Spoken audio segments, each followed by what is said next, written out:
اور جزیرت العرب سے باہر جو ساری دنیا ہے اس دنیا کے تک دین کو لے کر پہنچنا یہ حضور کے ذمے نہیں رکھا گیا تھا. اور اسی لیے سورہ جمعہ میں هو الذی بعث فی الامیین رسولا منکم اس مضمون کو الگ بیان کیا، وآخرین اس مضمون کو الگ بیان کیا.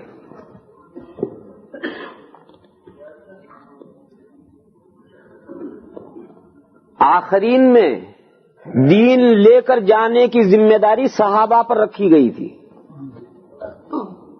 چنانچہ نقشے پر نظر ڈالو، ذہن کے اندر میپ جو دنیا کا میپ ہے اس پر نظر ڈالو.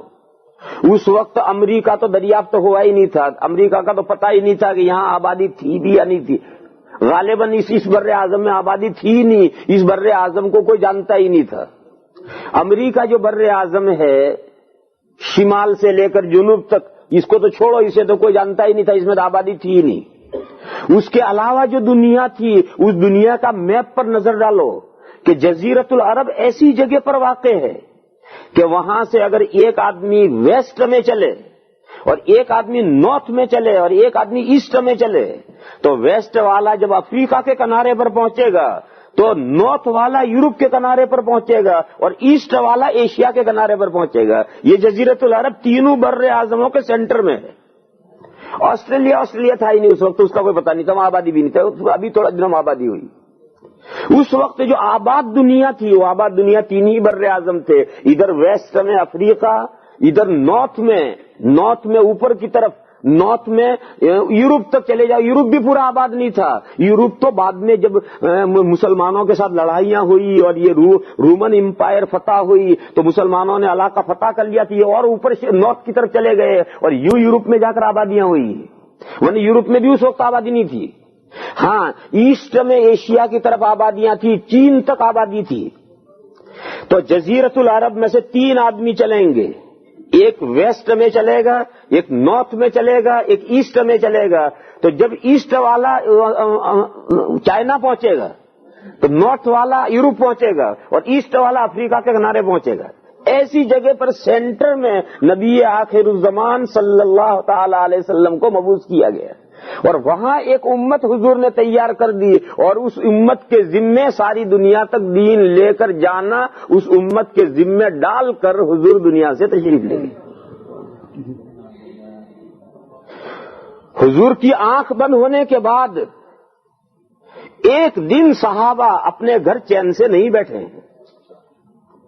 1,00,000 صحابہ تھے، ان 1,00,000 صحابہ میں سے شاید 1000 صحابہ آپ کو مدینہ میں وفات نہیں پائی. 1000 صحابہ نے مدینہ میں وفات نہیں پائی.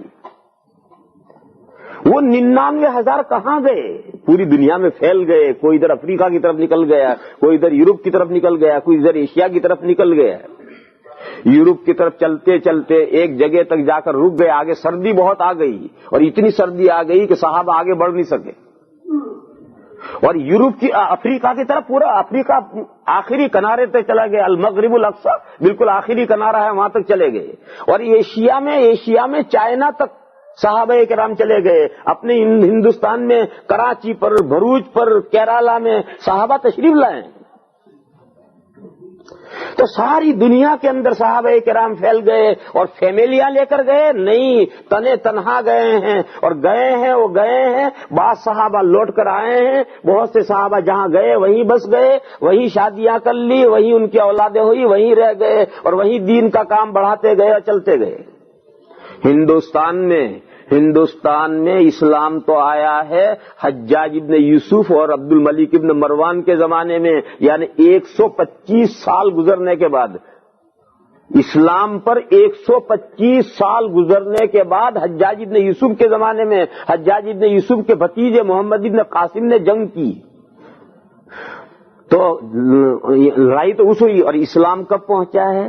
اسلام پہنچا ہے صحابہ ہی کے زمانے میں، بلکہ کیرالا میں تو صحابہ آئے حضور ہی کے زمانے میں.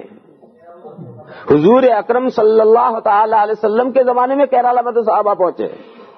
اور بھروچ میں جو صحابہ اترے ہیں وہ حضرت عثمان غنی رضی اللہ تعالیٰ عنہ کی خلافت کے زمانے میں یہاں صحابہ اترے ہیں.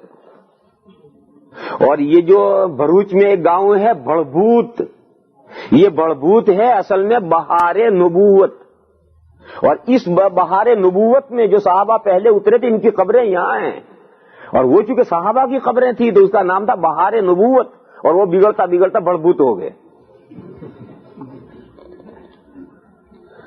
میرے بھائیوں، مجھے تو یہ کہنا تھا کہ جزیرت العرب تک دین پہنچانے کی ذمہ داری حضور کی تھی، اور جزیرت العرب سے اٹھ کر ساری دنیا تک دین کو لے کر جانے کی اور دین کی تعلیمات کو لے کر جانے کی یہ ذمہ داری صحابہ کی تھی، اور صحابہ کرام اپنا پورا کام انہوں نے کیا۔ ایک دن اور ایک رات وہ چین سے نہیں بیٹھے، پورے 100 سال انہوں نے جو ذمہ داری ڈالی تھی اس ذمہ داری کے لیے رات اور دن انہوں نے ایک کر دیا، اور 100 سال کا عرصہ گزرتے گزرتے آپ تاریخ پڑھیے 100 سال کا عرصہ گزرتے گزرتے دنیا میں سپر پاور فقط اسلامی حکومت تھی۔ اسلامی حکومت کے علاوہ پوری دنیا میں کوئی سپر پاور نہیں تھا، اور جب اسلامی حکومت سپر پاور ہو گئی تو مذہب اسلام سب پر غالب ہوا نہیں ہوا، مذہب اسلام سب پر غالب ہوا نہیں ہوا۔ تو حضور نے اور صحابہ نے مل کر 100 سال کی محنتوں میں اس آیت کریمہ کو پورا کیا تھا۔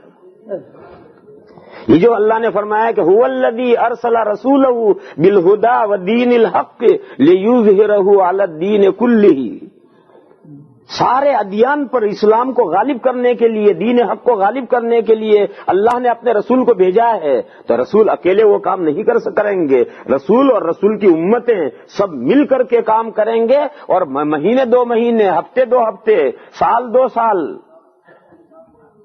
عشرہ 10 عشرہ زمانہ نہیں آتا ہے جب حضور اور صحابہ کے ظاہر ہے ان کے کام تو کتنے مضبوط کام تھے، انہوں نے دین کو غالب کرنے میں ان کو 100 سال لگے۔ ہم تو بہت ناتواں ہیں میرے بھائیو، ہمارا تو کوئی شمار قطار نہیں ہے، مگر یہ کہ بہرحال ہم بھی کام تو اللہ کے دین کا ہی کر رہے ہیں۔ تو اگر صحابہ اور حضور کا کام 100 سال میں اسلام کا جھنڈا بلند ہوا تھا تو ہمارا 500 سال میں تو ہوگا ہی، 1000 سال میں تو ہوگا ہی۔ اگر 1000 سال میں بھی اسلام کو ہم نے بلند کر دیا تو کوئی گھاٹے کا سودا نہیں، اگر 500 سال کی محنتیں کر کے بھی ہم نے اسلام کا جھنڈا بلند کر دیا تو کوئی گھبرانے کی بات نہیں، لیکن کرنا پڑے گا۔ آپ یہ چاہیں کہ پھونک ماریں اور کل اسلام کے جھنڈے پوری دنیا میں لہرانے لگیں، یوں دنیا میں ہتھیلی پر سرسوں نہیں جمع کرتی۔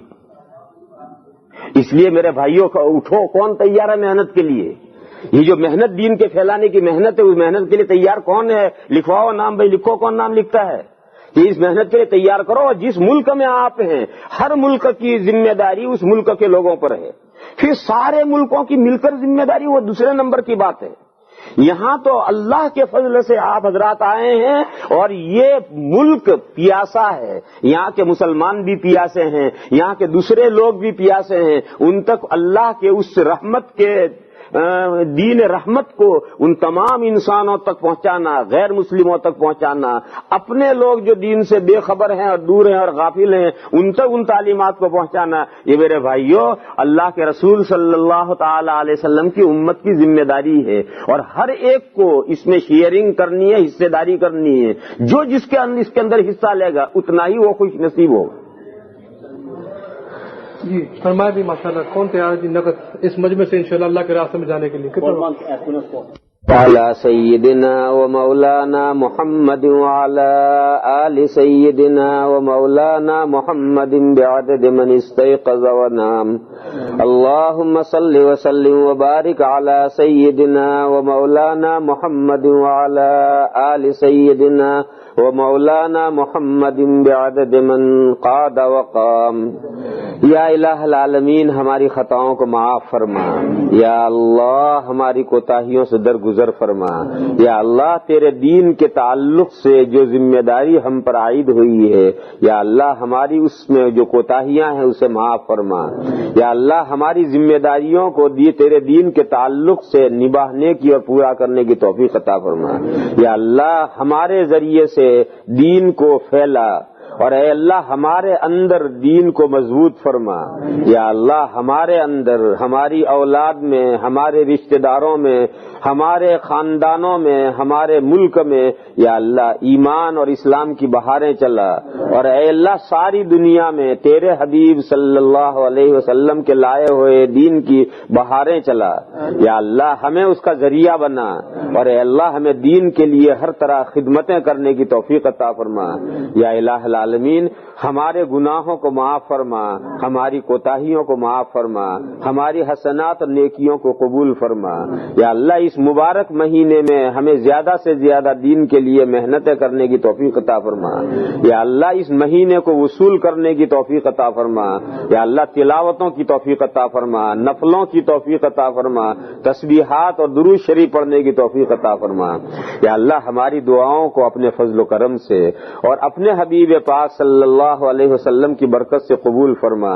سبحان ربک رب العزت عما یصفون